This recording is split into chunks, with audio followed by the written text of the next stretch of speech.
अस्सलाम वालेकुम स्टूडेंट्स, मैं हूं आपका फिजिक्स टीचर कमर मोहम्मद नबील और आप इस वक्त हैं नबील्स ऑर्बिट में। तो चलिए स्टार्ट करते हैं आज का टॉपिक।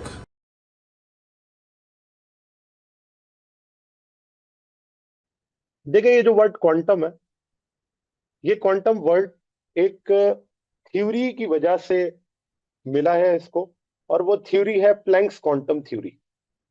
तो इस क्वांटम को अगर कहा जाए तो क्वांटम जो है वो एक वर्ड है जो कि हम इलेक्ट्रोमैग्नेटिक वेव्स के लिए यूज करते हैं। इलेक्ट्रोमैग्नेटिक वेव्स का जो फंडामेंटल पार्टिकल होता है उसे क्वांटा कहा जाता है या फिर फोटोन कहा जाता है।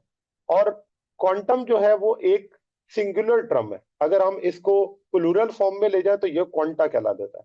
तो क्वांटम फिजिक्स से मुराद ये है कि ये एक ऐसी फिजिक्स है जिसके अंदर हम इलेक्ट्रोमैग्नेटिक वेव्स को स्टडी करेंगे और इलेक्ट्रोमैग्नेटिक वेव का इंटरेक्शन देखेंगे किसके साथ, मैटर के साथ।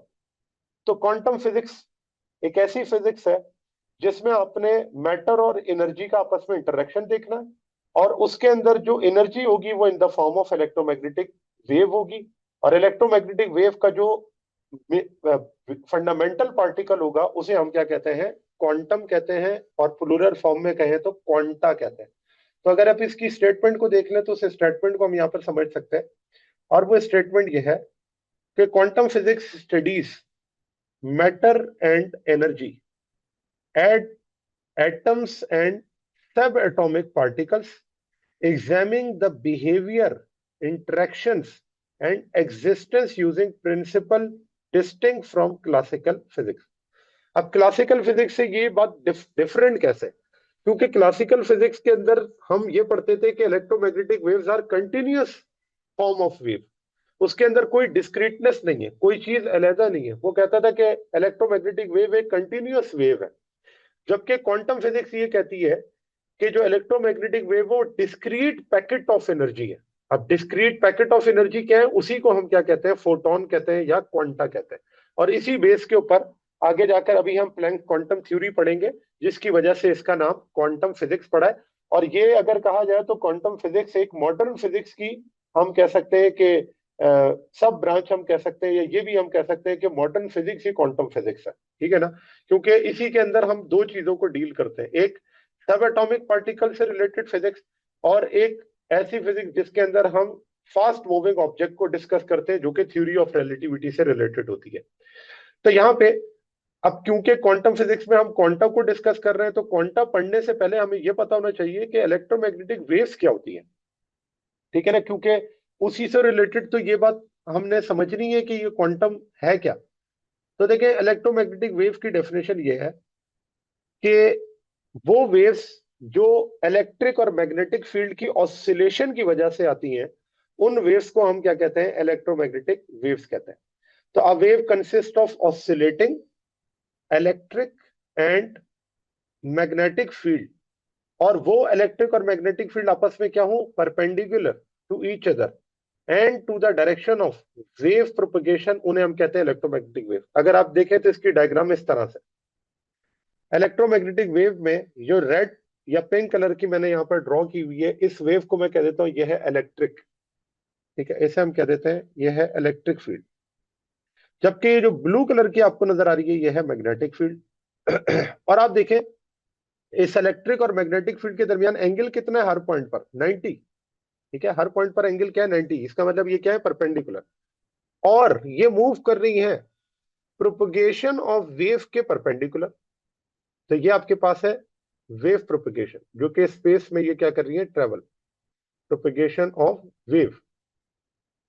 तो इसका मतलब ये हुआ, electromagnetic waves are those waves which are oscillation of electric and magnetic field traveling in the direction of propagation of wave या perpendicular to the direction of propagation of wave। तो यही चीज मैंने यहाँ पर डेफिनेशन के अंदर लिखी है कि इलेक्ट्रोमैग्नेटिक वेव्स क्या होती है।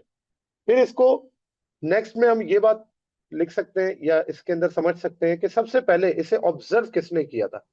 तो सबसे पहले इसे ऑब्जर्व किया 1864 में मैक्सवेल ने। और मैक्सवेल वो साइंटिस्ट है जिसने कंप्लीट इलेक्ट्रोमैग्नेटिज्म को एक्सप्लेन किया।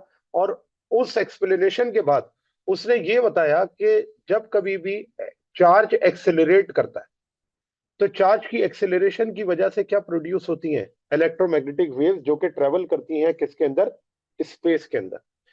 तो अब मैक्सवेल ने इलेक्ट्रोमैग्नेटिक वेव्स के बारे में क्या क्या प्रॉपर्टीज बताई या क्या क्या चीजें बताई, तो उनको हम इनकी प्रॉपर्टीज में डिस्कस करते हैं।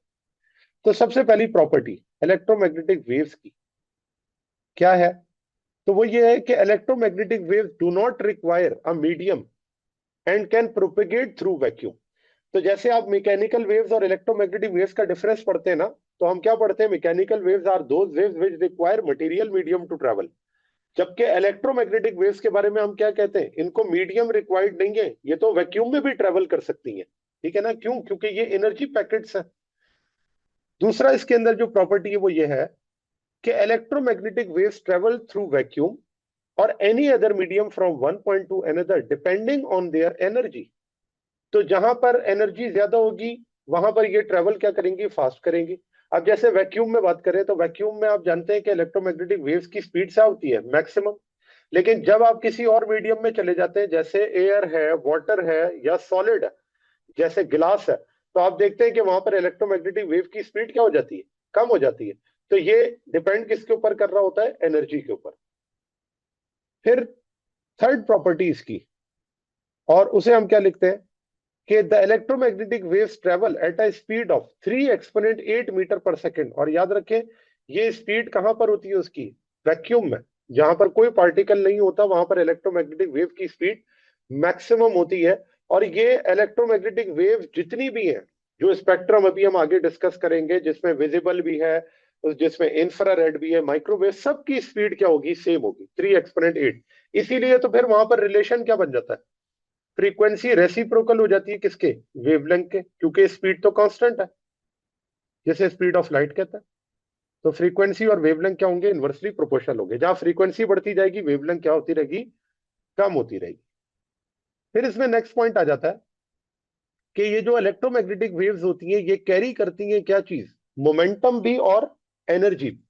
अगर आप देखें तो एनर्जी किस तरह से, तो एनर्जी के लिए हम अभी प्लैंक्स क्वांटम थ्योरी में भी पढ़ेंगे इसका फार्मूला, और वो होता है E is equals to H F. जबकि अगर हम इसके मोमेंटम की बात करें तो मोमेंटम इसका होता है E अपॉन सी। और ये मोमेंटम कैसे आया, तो देखें E इज इक्वल्स टू होता है MC स्क्वायर। तो क्या मैं MC स्क्वायर को इस तरह लिख सकता हूं, MC डॉट सी, और MC क्या है, product of mass into velocity. तो आप देखें क्या मोमेंटम नहीं आ गया, मोमेंटम इक्वल है E अपॉन सी के।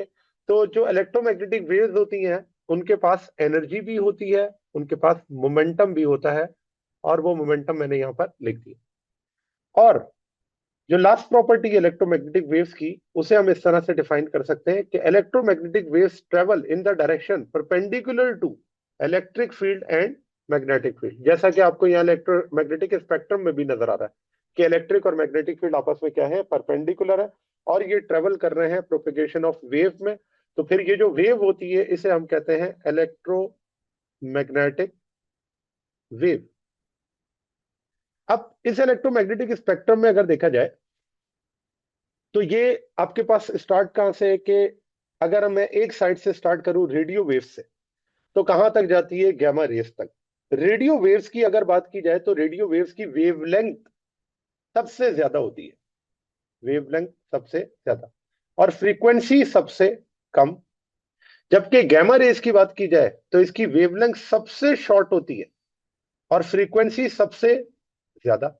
अब जैसा कि हमने रिलेशन पढ़ा कि E इज इक्वल्स टू होता है एच एफ के, और इसको मैं ये भी लिख सकता हूं कि E इक्वल होता है एच सी अपॉन लेमडा के।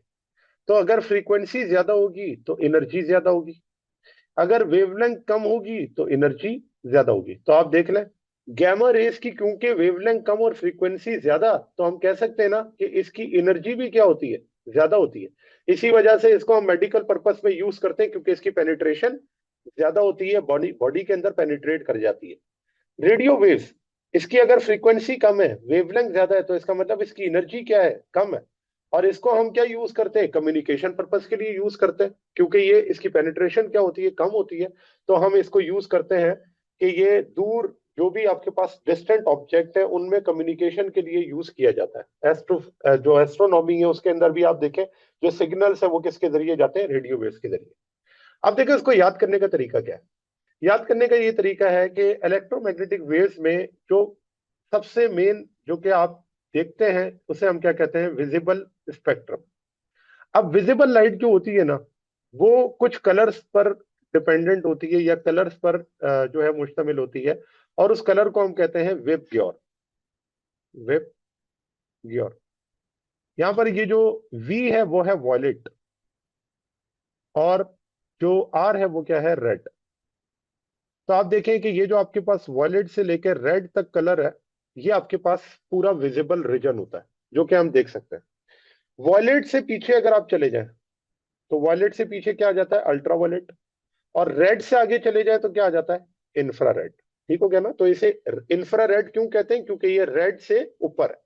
और इसे वॉयलेट से पीछे क्यों कहा जाता है, अल्ट्रा वॉयलेट क्यों कहा जाता है, क्योंकि ये वॉयलेट से आगे, यानी कि इसकी एनर्जी वॉयलेट से ज्यादा है, इसलिए अल्ट्रा कहा जाता है। ठीक है, इसकी एनर्जी ज्यादा है। और अल्ट्रा वॉयलेट के बाद कौन सी आ जाती है, एक्सरेज। और एक्सरेज से बात क्या आ जाती है, गैमा रेज। ठीक है, तो यहां पर ये हो गया। फिर इंफ्रारेड के बाद यहां क्या आ जाती है, माइक्रोवेव्स। और माइक्रोवेव्स के बाद हम कह देते हैं कि कौन सी है, रेडियो वेव।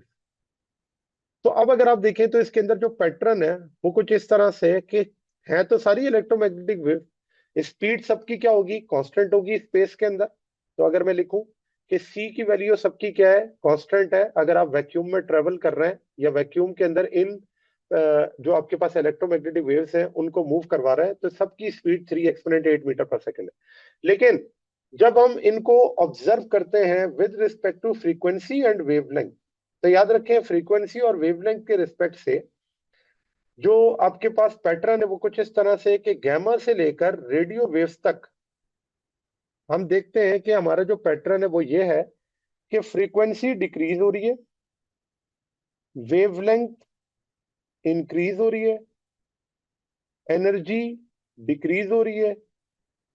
मोमेंटम के बारे में हम क्या कहेंगे, मोमेंटम यहाँ पर इंक्रीज हो रहा है या डिक्रीज हो रहा है, तो मोमेंटम भी यहाँ पे क्या होगा, डिक्रीज होगा। क्योंकि मोमेंटम का फार्मूला क्या लिखा था, मोमेंटम होता है ई अपॉन सी। ठीक हो गया ना। मैथ्स वाला नहीं ले सकते, कौन सा, एम मैथ्स वी वाला वाला? जो नहीं नहीं, वो तो यस मटेरियल पार्टिकल के लिए होता है ना, ये तो एनर्जी पैकेट है। जो मास इनटू वेलोसिटी है वो मटेरियल पार्टिकल के लिए। मोमेंटम की डेफिनेशन क्या है, मोमेंटम होता है मास इन मोशन। तो लाइट तो मास पार्टिकल नहीं है, तो वो तो आपके ओ पास एनर्जी पैकेट है। ठीक हो गया ना। तो उसका मोमेंटम का फार्मूला ई अपॉन सी है, सही है। यस यस अच्छा, अब इसी चीज को अगर इन्वर्स कर कर देखें, तो देखें इनवर्सली ये हो सकता है कि अगर आप रेडियो वेव से कहाँ आ रहे हो, गैमा रेस तक, तो इन सब चीजों को क्या कर दें, इन्वर्स कर दें। उल्टा तो अब हम क्या उल्टा लिखेंगे, बिल्कुल, एफ इंक्रीज करेगा, wavelength decrease, energy energy increase increase wave and और मोमेंटम। Momentum increase. ठीक हो गया ना।